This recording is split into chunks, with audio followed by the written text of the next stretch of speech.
সারাদিন অনেক কাজ করেছে, দিয়ে ওর ঘুম পেয়ে গেছে। সারাদিন না, বিকেলবেলা না, সন্ধ্যাবেলা এসছে, এবারে ঘুমোবে। রোজি আর ক্লান্ত হয়ে গেছে ও, দেখাচ্ছে ক্লান্ত। 11:15 ওই ক্লান্ত।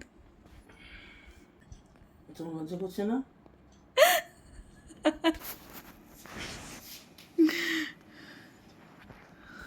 ঘুমো ঘুমো, না ঘুমিয়ে গেছে।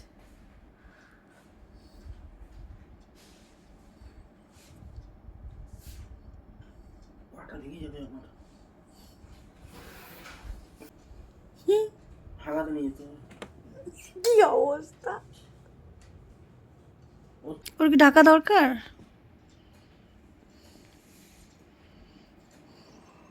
এটাকেই ঘুরিয়ে করে ঘুম পাচ্ছে ওর। স্বরূপ নিয়ে বলছে স্যার এত লাফালাফি ছুটি ছুটি করে না আমাদের বাড়িতে। ইয়েটা কি ঢাকা দেবে?